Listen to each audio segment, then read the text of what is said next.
우리 하나님의 말씀 함께 보시겠습니다. 오늘 우리에게 주시는 하나님의 말씀 신약 성경 사도행전 12장 1절에서 5절까지 있는 말씀입니다. 신약 성경 207페이지 정도쯤에 있습니다. 사도행전 12장 1절부터 5절까지 있는 말씀, 제가 한 절, 우리 성도님들이 한 절, 마지막 5절은요 우리 같은 목소리로 봉독하도록 하겠습니다. 찾으신 줄 알고 제가 1절부터 읽습니다. 그때에 헤롯 왕이 손을 들어 교회 중에서 몇 사람을 해하려 하여 요한의 형제 야고보를 칼로 죽이니 유대인들이 이 일을 기뻐하는 것을 보고 베드로도 잡으려 할새 때는 무교절 기간이라.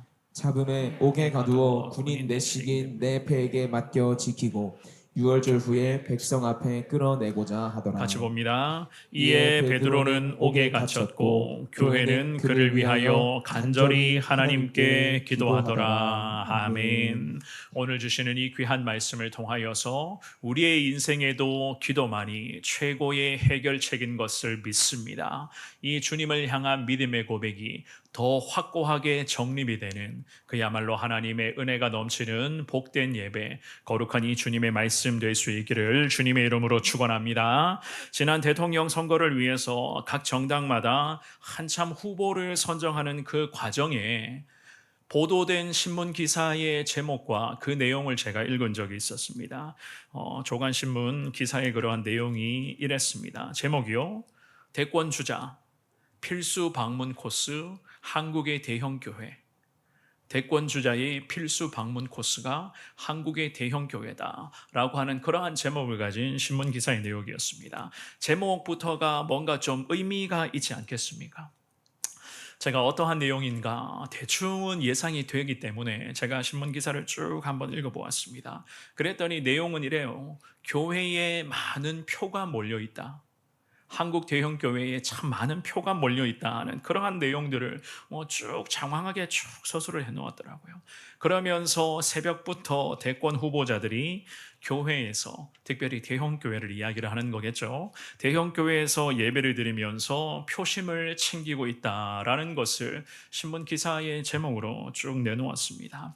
제가 그 기사를 쭉 읽어가면서 시대와 민족이 아직도 교회를 별로 달갑지 않게 생각하고 있구나는 것을 다시 제가 깨닫게 되었는데요. 성경을 봐도 그렇고 교회 역사를 살펴봐도 그렇지만은 늘 교회와 우리 그리스도인들을 향한 공격은 항상 이어지고 있는 것을 우리는 알고 있습니다. 물론 지금도 마찬가지겠죠, 그죠? 왜 교회가 그렇다면 공격의 대상이 되고 있고, 왜 성도가 자꾸만 핍박과 비난 가운데 믿음 생활을 이어가야만 하는 것인가? 사실 교회를 향한 공격과 비난, 우리 성도들을 향한 그러한 핍박들은 어제 오늘 일들은 아니거든요.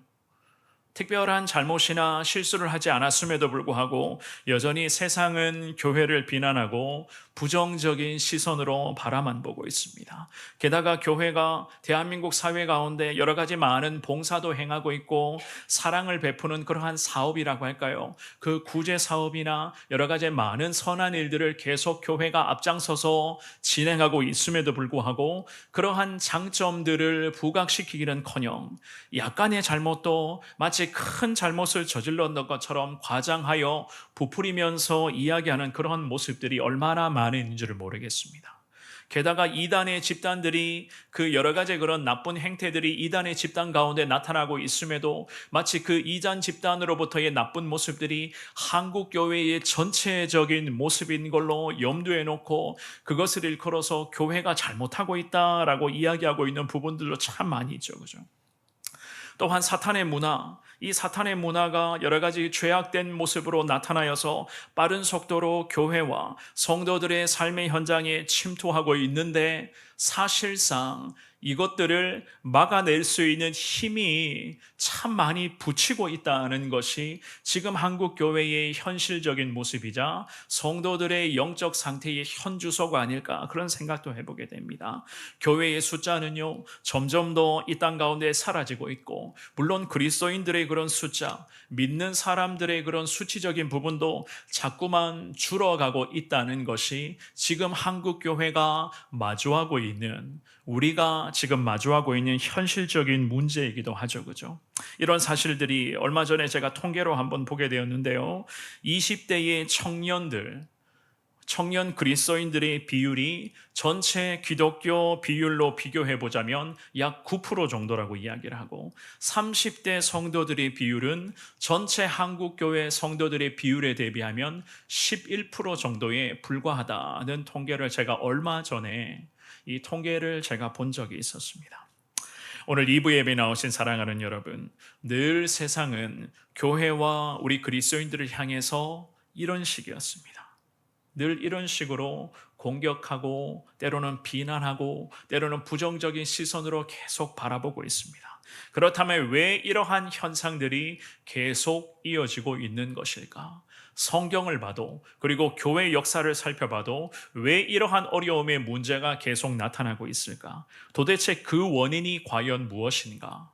물론 저 또한도 이러한 부분들이 늘 고민되고 있는 그러한 문제 중에 하나이기도 한데요. 오늘 본문, 이 본문의 귀한 말씀에서 배경이 되고 있었던 이 초대교회 역시나 마찬가지였습니다. 여러 가지 많은 위협들이 계속 이어지고 있었고 게다가 어둠의 권세는 교회와 이 초대교회 성도들의 신앙을 무너뜨리는 데에 어둠의 세력들이 혈안이 되어서 움직이고 있는 것을 우리는 이 사도행전 12장의 말씀을 통해서 볼 수가 있습니다. 더 가관인 것은요, 오늘 이 본문의 말씀에서 헤롯 왕조의 교회를 향한 핍박은 이만저만이 아니었습니다. 그런데 우리는 오늘 말씀에서도 분명히 배울 수가 있겠지만 기억하셔야 됩니다. 무엇을 기억하고 배워야 되는가? 교회와 그리스도인들에게 나타나는 여러 시련과 환난들, 게다가 많은 어려움의 문제들은 결국에는 하나님이 우리에게 무엇을 원하시는가? 타협하거나 회피하는 것이 능사가 아니라는 거예요. 적절하게 시대적 흐름 앞에 맞춰 나가는 것이 우리의 신앙의 본질이 아니라는 겁니다. 하나님이 과연 원하시는 것은 하나님 능력에 의지하여 맞서 싸우고 승리하라는 것을 주님은 우리에게 원하고 계실 줄을 믿습니다. 그렇다면 어떻게 맞서서 어떻게 우리가 앞으로도 싸워갈 수가 있을까? 오늘 말씀의 제목이 우리에게 가르쳐 주시는 하나님의 특별한 메시지다라는 그러한 생각들을 해보게 됩니다. 사탄으로부터의 많은 공격들과 많은 어려움들을 우리가 마주하겠지만 그 어려움의 과정 속에서도 저도 그리고 우리 성도님들도 결국 기도를 최고의 해결책으로 여기며 하나님을 더 강하게 붙들 때에 하나님 오늘 이 사도행전 12장에서 나타나는 이 기적 같은 역사를 지금의 시대에 사도행전적인 교회를 꿈꾸며 나아가기를 원하는 우리에게도 특별히 한국교회에게도 하나님 승리의 영광으로 늘 인도하여 주실 것을 믿습니다. 늘 기도만을 최고의 해결책으로 여기심으로써 기도의 자리에서 하나님의 능력을 더 경험하시며 그 능력으로서 앞으로도 승리하시는 여러분 모두의 삶이 될 수 있기를 우리 주님의 이름으로 축원합니다. 우리는 오늘 주시는 귀한 말씀을 통해서 두 가지로 하나님이 가르쳐 주시는 은혜를 한번 살펴보겠는데요. 첫 번째입니다. 싸움의 대상을 우리가 늘 인지하고 있어야 돼요. 싸워야 할 대상을 인지하여 항상 깨어 기도함으로써 이 싸움을 대비하셔야 됩니다. 우리가 오늘 읽었던 이 본문의 귀한 말씀은 제가 좀 전에도 말씀드렸던 것처럼 초대교회 시대를 지금 배경으로 하고 있습니다. 베드로 사도가 복음을 전하다가 결국 감옥에 갇히게 된 그 사건을 지금 언급을 하는데요. 이 사건은 사도행전 8장 말씀에서부터 지금까지 쭉 진행되어 왔었던 복음의 확장이 잠시 교회 가운데 특별히 이 지역 가운데 잠시 멈추게 되었던 결정적인 사건이기도 했었습니다. 스데반 집사님의 순교 사건이 사도행전 6장 말씀에 기록이 되어져 있어요. 그 스데반 집사님의 순교 이후에 교회를 향한 박해와 핍박이 그 시대 가운데 좀 잠잠해졌거든요. 그 사건의 파장이 참 대단했단 말입니다. 그 스데반 집사님이 마지막 돌에 맞아 죽어가는 그 과정 속에서도 저들을 용서해달라라고 하는 그 울림이 이 시대와 민족 앞에 굉장한 충격으로 다가왔었습니다. 그래서 시대 앞에 교회를 향한 박해와 어려움들이 좀 멈춰져 있었던 그러한 상황이었는데 이 본문으로 말씀으로 와서요, 교회를 향한 박해가 또 다른 형태로 시작되고 있었다. 그래서 오늘 이 본문의 말씀에서 보시면은요, 로마의 간신으로 불렸던 헤롯이라는 권력자가 다시 교회를 향한 박해와 핍박을 지금 주도하고 있었던 것이었습니다. 그 내용이 오늘 본문의 말씀에 기록되어 있는데 우리 1절을 같은 목소리로 한 번 더 읽어봅니다. 1절 말씀입니다. 시작. 그때에 헤로드 왕이 손을 들어 교회 중에서 몇 사람을 해하려 하여. 아멘.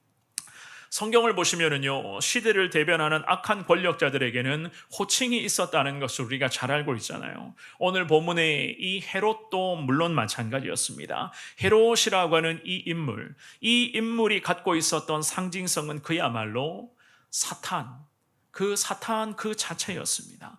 더욱이 이 헤롯 왕조, 이 헤롯은 교회를 향한 반대 정책을 내세웠던 인물이기도 했었고, 또한 믿음의 그리스도인들을 박해하는 데에 가장 앞선 자리에서 주도하고 있었던 그러한 권력자였거든요. 게다가 이 헤롯은 교만함의 전형을 나타내기도 인물이기도 했었고, 또한 많은 사람들의 눈치를 보게 되는 그러한 전형적인 권력에 탐하는 그러한 지도자였습니다. 그래서 1절 말씀에 방금 읽어보셨던 것처럼 이 헤롯이 교회 중에서 몇 사람을 해하려고 하였다. 성경은 말씀을 그렇게 시작을 하고 있습니다. 교회 중 몇 사람이라고 하는 말씀은 기독교 교회 공동체에 속해 있었던 몇몇 사람들을 박해의 대상으로 지금 언급이 되고 있었는데, 이 말씀은 무엇을 의미하는가 하면 몇몇 사람들을 물론 박해한다라고 하는 그런 말씀이지만 몇몇 사람들을 본보기로 샘플로 박해하고 그들을 잡아와서 고문하고 죽이게 되면 온 교회 성도들이 결국에는 우리 말을, 헤롯의 말을 잘 따르게 될 것이다 라고 하는 그러한 삐뚤어진 생각을 가지고 있었습니다. 박해하고 핍박하고 죽이고 고통스럽게 만들면 결국 교회도 신앙이 와해가 될 것이고 기독교인들의 믿음도 별 수 없을 것이다. 이러한 생각을 지금 가지고 있었다는 거예요. 그래서 교회 중에 몇몇 사람들을 해하려고 했었다. 이렇게 성경은 말씀을 하는데요.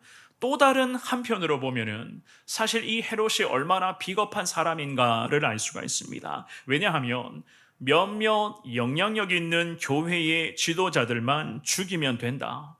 이런 생각을 가지고 있었거든요. 이런 식의 정책은 한편으로는 무엇을 의미하는가 하면 여론의 눈치도 살핀다는 거예요. 그야말로 여론의 흐름에 따라 지도자가 지조가 없이 여론의 흐름에 따라 흔들리게 되는 그러한 모습들도 헤롯 가운데 있었는데, 실제로 이 헤롯 왕조가 어떻게 하는가? 2절 말씀입니다. 2절 말씀에 보면 요한의 형제 야고보를 어떻게 했다고요? 칼로 죽였다. 2절에서 말씀하는 요한의 형제 야고보는요, 사도 중에서 첫 순교자로 언급되는 그 야고보, 우리가 잘 아는 세베대의 아들 제자 야고보였습니다. 이 예수님의 제자 야고보, 이 야고보는 예수님의 제자 중에서 베드로와 요한과 함께 제자 그룹 중에서는 거의 리더 그룹에 속해 있었던 그러한 사람 아니겠습니까? 우리 예수님의 변화산에 기도하러 올라가셨을 때에 함께 동행했었던 제자가 바로 이 야고보, 이 초대교회에서 첫 순교자인 이 야고보였습니다. 그만큼 야고보 사도는 교회 가운데 영향력이 있었고 초대교회 부흥의 주역이 되기도 했었습니다. 성경을 보시면 야고보에 대해서 이렇게 말씀하잖아요. 마가복음 3장 17절에 어떤 말씀이 있습니까? 같은 목소리로 이 말씀 읽어봅니다. 시작. 또 세베대의 아들 야고보와 야고보의 형제 요한이니 이 둘에게는 보아너게 곧 우레의 아들이란 이름을 더하셨으며. 아멘. 이 야고보와 야고보의 형제 요한, 이 두 사람에게는 우레의 아들이라고 하는 이름을, 즉 별명을 하나님께서 붙여주셨다. 그만큼 이 야고보와 또한 요한 이 형제는 주님을 향한 열정 자체가 대단했다는 거예요. 그런데 헤롯 왕조가 교회를 핍박하기 위해서 야고보 사도, 이 제자 야고보도에게 부당한 정치적인 항목을 뒤집어 씌웁니다. 정치적인 부당한 항목이란 결국 반역죄를 의미하거든요. 생각해 보십시오.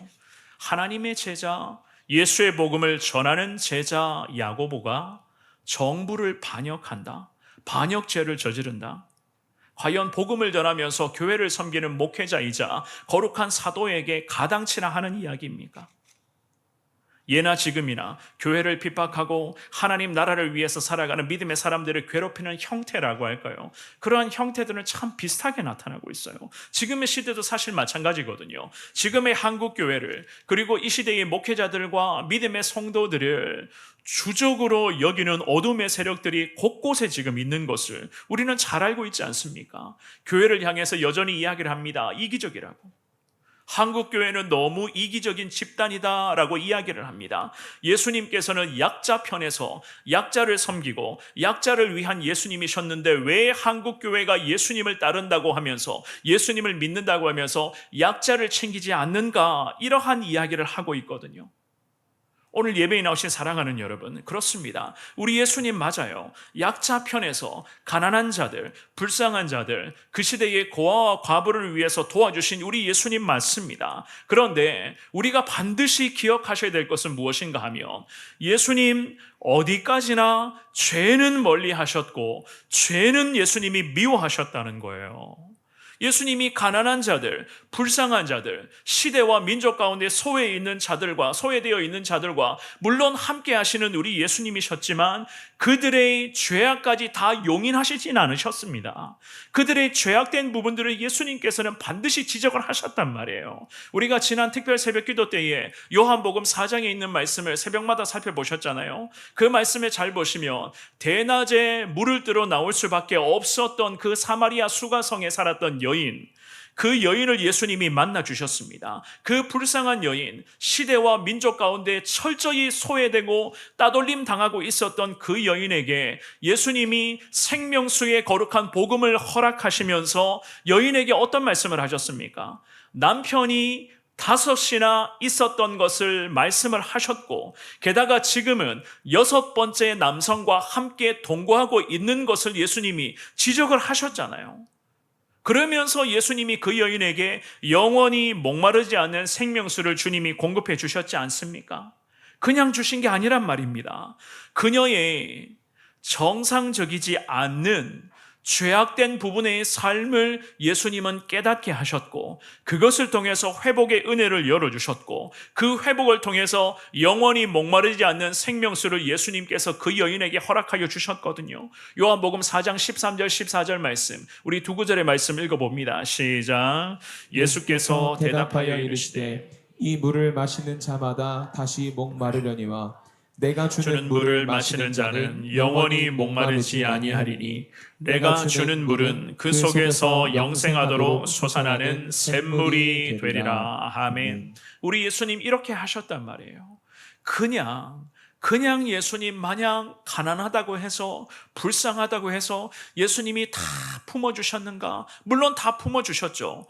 그런데 품어주시는 그 과정 속에서 죄악된 부분들은 주님이 반드시 지적하시고 바로잡아 주신 예수님 아니시겠습니까? 오늘 본문에서 시대의 폭군으로 불렸던 이 헤로드 왕조가 결국에는 교회 앞에 본보기로 삼아서 야고보 사도를 정치적인 반역죄로 뒤집어 씌워서 살해해버렸습니다. 이 사건을 계기로 민심을 얻기 위해서 꼼수를 부리기를 시작을 해요. 이 헤롯은 권력의 눈치만 보며 아첨하는 그러한 탐욕자에 불과한 자였거든요. 자기가 다스리고 있었던 이 지역에서 크고 작은 문제가 발생하면 안 되기 때문에 그는 철저히 사람들로부터, 백성들로부터 민심을 얻는 것을 굉장히 중요하게 여겼습니다. 그래서 야고보 사도를 특별한 이유 없이 살해해버렸습니다. 그것도 말도 안 되는 죄, 반역죄를 뒤집어 씌워서 말입니다.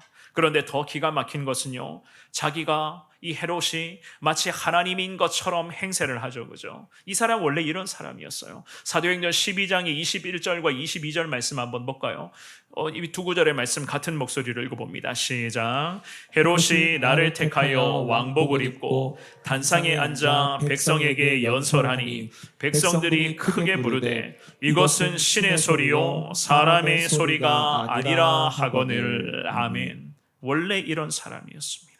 자기가 연설할 때에 연설을 듣고 환호하는 수많은 군중들 앞에서 호화로운 옷을 입고 연설을 합니다. 그런데다가 더 가관인 것은요, 군중들이 헤롯을 향해서 이렇게 환호를 하죠.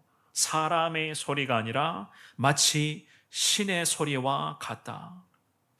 하나님 앞에서 교만함이 정말로 하늘을 찌를 듯이 헤롯 가운데 높아져 있었고, 게다가 군중들의 무지함이라고 할 수가 있겠죠. 많이 모인 그 군중들이 이유 없이 이렇게까지 불법을 행하는 지도자에게 많은 군중들이 환호하고 열렬하게 지지하고 있었다. 이 얼마나 안타까운 모습입니까? 이러한 군중들의 무지함과 오만함은 교회와 그리스도를 향한 공격으로 초대교회 이 시대 가운데 이어지고 있었습니다. 지금의 시대, 사탄 마귀의 권세가 사용하고 있는 전략과 거의 비슷하지 않습니까?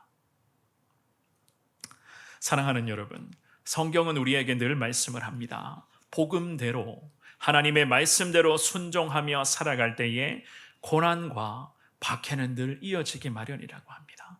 때로는 이유 없는 고난과 박해의 순간을 마주할 때도 있을 것이고, 또한 무고하게 핍박받는 그 순간도 있을 것이라고 성경은 우리에게 분명하게 말씀합니다. 더욱이 이제는 며칠 남지 않은 영국 웨일즈 선교, 그 선교를 떠나게 되는 우리 선교 팀원들에게도 물론 마찬가지겠죠. 제가 부정적으로만 이야기하는 것은 아닙니다만은 그 선교지를 가보면 여러 가지 많은 어려움들이 돌발 상황처럼 불쑥불쑥 생겨난다는 것을 이미 선교 현장을 경험하신 우리 성도님들을 잘 알고 계실 것입니다. 그때마다 우리는요, 어떻게 해야 되는가? 예수 그리스도의 그 십자가 순종을 늘 마음에 되새기시면서, 특별히 오늘 이 본문의 말씀에서 이유 없이 예수를 전하고 예수 그리스도의 십자가 복음을 전했다는 그 이유로서 순교당한 이 야고보 사도의 순종을 기억하심으로써 흔들리지 않은, 정말로 흔들리지 않는 믿음으로써 우리의 주적인 사탄 마귀와 주님 싸울 수 있게 해달라. 기도를 최고의 해결책으로 여기면서 기도의 자리에서 하나님이 주시는 그 영적 권세로 승리하게 해달라. 주님 앞에 기도하시면서 시대와 민족을 위해서, 게다가 한국교회를 놓고 기도하시면서 거룩한 하나님의 그 영광을 더 소망하며 나아갈 수 있는 여러분 모두가 되시기를 우리 주님의 이름으로 축원합니다. 두 번째입니다. 하나 되어 기도하라. 우리가 하나 되어 기도하는 것이 참 중요하다는 것을 알 수가 있는데요. 오늘 본문의 3절 우리 같은 목소리로 읽어봅니다. 시작. 유대인들이 이 일을 기뻐하는 것을 보고 베드로도 잡으려 할세 때는 무교절 기간이라. 아멘. 헤롯이 야고보 사도를 정치적인 모함을 뒤집어 씌우면서 죽여버렸죠. 그리고 헤롯 자신이 의도했던 대로 정치적인 지지도가 더 올라가기를 시작을 합니다. 방금 읽어보셨던 이 3절 말씀에서 성경은 말씀합니다. 유대인들이 이 일을 기뻐하는 것을 보고 헤롯이 많은 백성이 자기를 지지하고 있다는 것을 다시 보게 됩니다. 이 3절의 말씀에서 기뻐하는 것, 기뻐하다라고 하는 것은 기분이 좋다라는 뜻과 함께 만족하다라는 의미도 있거든요. 그러니까 유대인들이 헤롯의 불법 살인행위, 이 살인행위에 대해서 많은 군중들이 어떻게 했다고요? 기뻐하면서 만족했다는 거예요. 뭔가 잘못돼도 한참 잘못되어 가고 있지 않습니까? 사람을 불법해서 죽이는데, 죽음으로 몰아가는 데에 군중들이 오히려 열렬히 환호한다라고 이야기를 하네요. 뭔가 잘못돼도 한참 잘못되고 있었다는 거예요. 게다가 헤롯의 이 같은 행위는 유대인들을 만족시킬 뿐만이 아니라 유대인들의 환심을 끌기 위한 못된 의도도 숨어 있었습니다. 더 기가 막힌 것은요, 유대인들이 자기 자신의 이러한 의도를 기뻐하는 것을 보면서 결국 베드로도 잡으려고 이 헤롯은 작당을 시작을 합니다. 자기 앞에 수많은 백성들이 무릎 꿇고 절하는 것을 원했던 사람이 바로 헤롯이었습니다. 게다가 이 헤롯은 자기가 모든 인류를 다 다스릴 수 있다는 그러한 야망을 갖고 있었던 사람이었습니다. 저 38선 휴전선을 넘어가면 저 북한 땅에 그 폭군 지도자로 불리는 한 사람이 지금도 그 한 사람의 그 폭정으로 인해서 수많은 2,500만 명의 우리 불쌍한 불쌍한 동포들을 계속해서 굶주림과 배고픔과 그 사지로 몰아가고 있는 것과 마찬가지로 오늘 이 본문의 말씀에서 이 헤롯이라고 하는 이 사람이 지금 이 정도까지 하나님 보시기에 교만함이 지금 하늘을 찌를 듯이 높아져 가고 있었습니다. 백성들로부터의 인정과 백성들의 칭찬에 굉장히 예민했습니다. 백성들이 그를 보고 환호하고 기뻐하고 지지하니까 이 기세를 몰아서 이것이 마치 잘하고 있는 것처럼 생각을 하면서 이 기세를 몰아서 하나님의 사도였던 베드로마저도 죽이려고 이 헤롯은 작당을 모의를 합니다. 오늘 예배에 나오신 사랑하는 여러분, 결국에는 우리 하나님의 사람들이 이 세상을 살아갈 때에 이렇게도 수많은 영적인 어려움들을 마주하게 되는데, 이 많은 어려움들을 결국 우리가 이겨낼 수 있는 유일한 능력은 바로 주님 앞에 기도하며 엎드리는 것임을 여러분들 다시 깨달을 수 있기를 주님의 이름으로 축원합니다. 하나님을 믿지 않는 사람, 예수 십자가가 없는 사람들은 지금도 마찬가지예요. 자기가 높아지려고 합니다. 자기가 높아지려고 해요.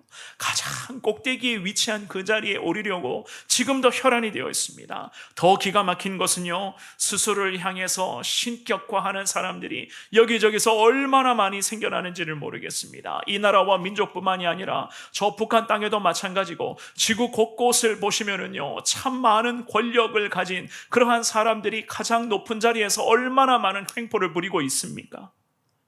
오늘 이 본문에서 헤롯이라는 이 사람이 왜 악한 사람인가? 오늘 본문의 말씀의 3절에 보시면 성경은 이렇게 말씀을 합니다. 하반절에 베드로도 잡으려 할세 때는 무교절 기간이었다. 성경은 이렇게 말씀을 하거든요. 무교절 기간, 이 무교절은요, 6월절이라고 하는 유대민족의 최고 명절 이후에 7일이라는 시간을 정하여 놓고 지키는 그야말로 유대민족들에게는 굉장한 의미가 있었던 그러한 명절 절기였습니다.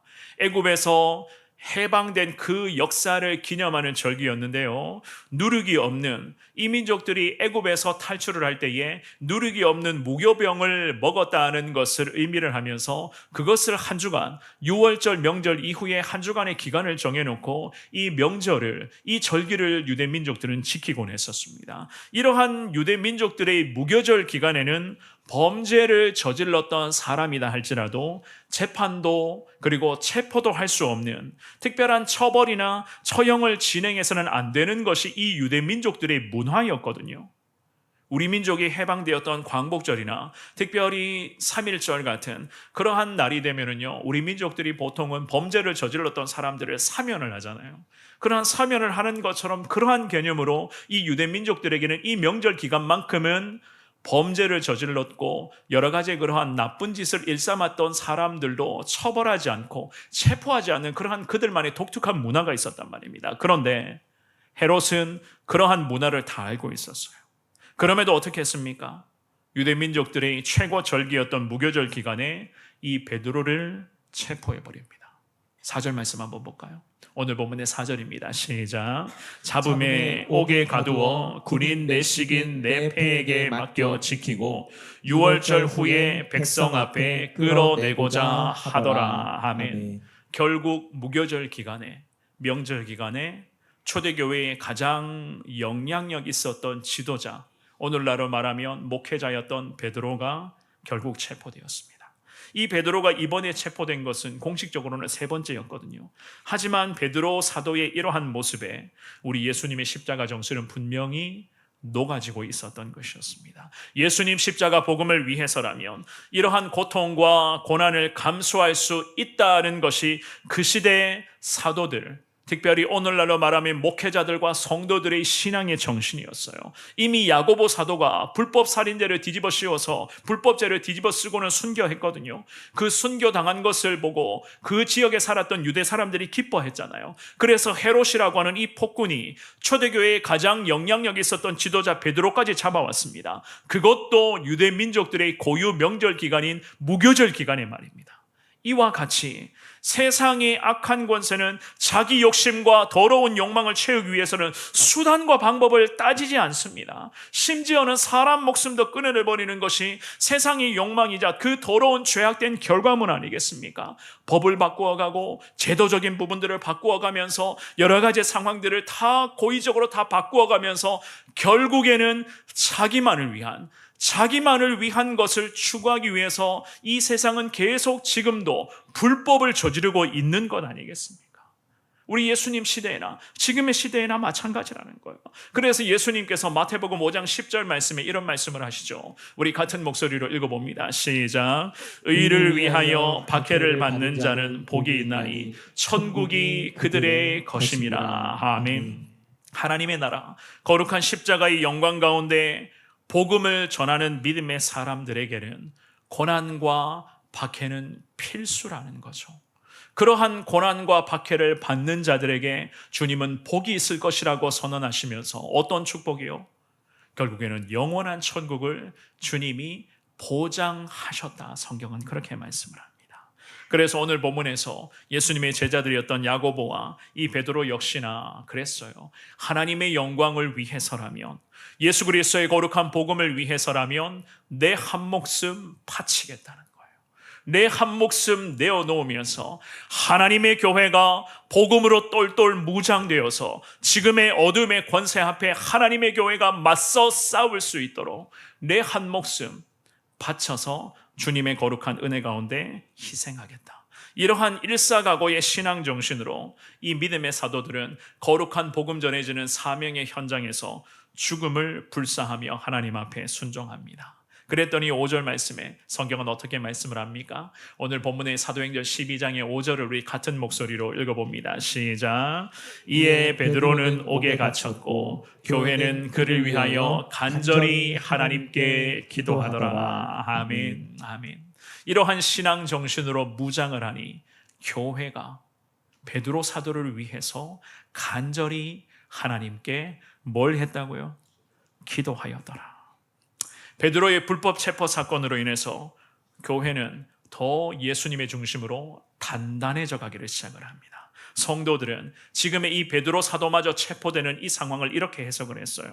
베드로의 불법 체포는 교회를 위기로 몰아가는 것이고, 특별히 야고보 사도의 죽음 이후에 베드로마저도 죽게 된다면 교회는 리더십 부재로 위기를 맞이할 수 있다는 그러한 위기감으로 성도들이 판단을 합니다. 이 위기를 감지한 후에 교회와 성도들은 곧장 기도의 자리에서 엎드리기를 시작을 해요. 기도의 자리에서 성도가 예수님을 중심으로 하나 되어 단결하는 것이 지금의 위기를 정면 돌파할 수 있는 유일한 방법이고 최고의 선택인 것을 온 성도들이 확신하고 있었습니다. 그야말로 교회가, 그리고 성도들이 위기 앞에서 자기 살려고 뿔뿔이 흩어진 것이 아니었어요. 권력 눈치 보면서 대충대충 타협을 이끌어내고자 하는 것도 아니었습니다. 오히려 예수 그리스도를 중심으로 온 성도들이 이 위기 앞에 똘똘 뭉쳐서 기도하면서 어려움을 돌파하기를 시작을 합니다. 사랑하는 여러분, 초대 교회의 이러한 신앙의 정신과 순종은요, 지금의 시대의 영적 박해가 심한 시대, 오늘날의 한국교회와 우리 믿음의 백성들에게, 또한 오늘 이 주일날 2부 예배를 드리고 있는 저와 여러분 모두에게 귀한 가르침을 지금 주고 있는 거예요. 혹시라도 개인적인 고난 앞에 힘겨운 시간을 보내고 있는 분들이 계십니까? 가정마다 가정의 여러 가지 그런 어려움들 때문에 고통의 문제 속에서 어려움의 시간을 보내고 있으신 분들이 있으십니까? 게다가 내 개인의 삶의 현장뿐만이 아니라 우리 신앙의 현장에도 여러 가지 크고 작은 말 못할 고민과 고난이 있으십니까? 그렇다면 사랑하는 여러분, 저도 여러분들도 기도의 자리에서 늘 주님을 찾는 데에 좀 더 힘을 낼 수 있기를 주의 이름으로 축원합니다. 결국에는 기도가 최고의 해결책이라는 거예요. 여러분들 잘 아시죠? 다른 대안 없습니다. 아예 없어요. 하나님의 사람들이 어디서 무엇을 해결책으로 삼을 수가 있단 말이겠습니까? 그렇지 않습니까? 어제 그 햇살이 뜨거운 그 어제 시간 광화문과 서울시청 광장 앞에서 한국교회 30만 명이 넘는 성도들이 그 광화문 광장과 서울시청 광장 앞에 모여서 차별금지법과 퀴어 문화 축제 등으로 인한 여러 가지 그런 시대와 민족 앞에 나타나는 죄악된 부분들을 놓고 30만 명이 넘는 그리스도인들이 전국 곳곳에 모여서 그 뜨거운 햇살 아래에서 주님을 그렇게 크게 외치면서 오랜 시간 동안 기도하고 찬양하고 예배하면서 이 나라와 민족의 미래, 특별히 우리 후손들의 미래를 주님 앞에 맡기면서 기도하는 시간을 가졌습니다. 결국에는 그들과 맞서 악법과 맞서 싸우는 것은 기도인 것을 한국교회 성도들이 잘 알기 때문에 그 뜨거운 햇살 아래에서 땀을 뻘뻘 흘려가면서 얼굴이 뻘겋게 익어가면서도 그럼에도 기도와 주님을 찬양하는 그 시간을 통하여서 하나님의 그 영광이 다시 이 나라 대한민국 가운데 한국교회를 통해서 하나님의 영광이 나타나게 해달라. 믿음의 성도들이 얼마나 많은 기도를 주님 앞에 올려드렸는지는 모르겠습니다. 결국 기도가 해결책이거든요. 오늘 이 본문의 말씀에서 초대교회 성도들도 마찬가지였습니다. 물리적인 힘을 빌리려고도 노력하지 않았습니다. 게다가 인간적인 방법들 강구하지 않았습니다. 그런 내용 자체가 아예 성경에는 없어요. 우리가 다음 주일에도 이 뒤의 말씀들을 살펴보겠지만 기도하며 성도들이 하나가 되어서 나갈 때에 하나님은 그 하나가 되는 기기들을 기뻐 받아주시면서 기도를 통한 하나님의 역사가 당장 이루어질 수 있도록 성령을 통해서 주님께서는 이 교회와 성도들을 주님께서는 붙들어 주셨다는 사실이에요. 그래서 하나님 지금의 시대에 여러 가지 많은 어려움 속에서도 기도하며 주님을 의지해야 될 우리에게 주님이 우리에게 말씀하십니다. 결국 무엇을 말씀하시는가? 오늘 본문의 5절 말씀이죠. 우리 한 번 더 5절 말씀을 읽어봅니다. 시작. 이에 베드로는 옥에 갇혔고 교회는 그를 위하여 간절히 하나님께 기도하더라. 아멘. 결국에는 간절하게 하나님께 기도하는 것이 하나님 우리에게 가르쳐 주시는 최고의 해결책, 가장 유일한 대안인 것을 하나님이 우리에게도 분명히 말씀하고 계시는 줄 믿습니다. 디모데후서 3장 11절과 12절 말씀을 읽고 말씀 정리하도록 하겠습니다. 디모데후서 3장 11절 12절입니다. 시작. 박해를 받음과 고난과 또한 안디옥과 이고니온과 루스드라에서 당한 일과 어떠한 박해를 받은 것을 내가 과연 보고 알았거니와 주께서 이 모든 것 가운데서 나를 건지셨느니라. 무릇 그리스도 예수 안에서 경건하게 살고자 하는 자는 박해를 받으리라. 아멘. 바울 사도가 믿음의 사람 디모데에게 이런 말씀으로 권면을 하죠. 복음을 전하면서 지금까지 평생 복음 전하고 선교사로 전도자로 살아왔었던 자기 인생에게 많은 박해와 어려움이 있었다라고 이야기를 합니다. 그런데 11절 말씀의 하반절에 보시면요, 바울이 이렇게 이야기를 해요. 많은 박해를 있었고 많은 어려움을 경험을 했지만 마지막에는 뭐라고 고백합니까? 주님이 이 모든 박해와 고난에서 어떻게 하셨다고요? 바울을 건지셨다. 성경은 그렇게 말씀을 합니다. 그래서 12절 말씀에 디모데에게 그리고 오늘 예배드리는 우리에게 이런 말씀으로 위로를 하죠. 무릇 그리스도 예수 안에서 경건하게 살고자 하는 자는 무엇을 받는다고요? 박해 받는다는 거예요. 신앙생활 하면서 어려움들을 있을 수도 있습니다. 믿음의 길을 걸어가면서 크고 작은 고난과 고통의 문제 있다는 거예요. 더욱이 하나님의 나라, 그 주님의 놀라운 영광을 위해서라면 우리 가운데 여러 가지 많은 핍박도 생겨날 것이다. 그렇지만 바울이 우리에게 위로하죠. 어떻게 해요? 주님이 이 모든 것에서 우리를 건지실 것이다. 오늘 주시는 귀한 말씀을 기억하시면서 기도만이 결국에는 최고의 해결책인 것을 깨달으시되 우리가 싸울 대상을 기도하시면서 잘 인지하심으로써 어둠의 권세 앞에 한국교회 우리 믿음의 사람들이 승리케 해달라. 늘 주님 앞에 기도로서 나아갈 수 있는 여러분들이 되시기를 바랍니다. 철저히 예수님 중심으로 하나가 되셔야 돼요. 주님 앞에서 하나가 되어서 기도할 때에 어제 그 광화문 광장과 서울시청에서 30만 명이 넘는 그리스도인들이 하나 되어 목 놓아 주님 부르며 기도할 때에 그 기도의 거룩한 역사가 하나님 이 나라와 이 민족 가운데 기적으로 나타날 수 있도록 주님은 분명히 함께하여 주실 것을 믿습니다. 하나 되어 기도하는 것을 통하여서 거룩한 승리의 영광이 우리 교회 가운데도 우리 가정에도 우리에게도 임하게 해달라 주님 앞에 기도하시고 승리자로서 앞으로도 더 하나님의 영광을 위해서 고통과 박해가 있더라도 그럼에도 주님만을 바라보며 기도를 최고의 해결책으로 여기시며 나아가시는 여러분 모두가 되시기를 우리 주님의 이름으로 축원합니다.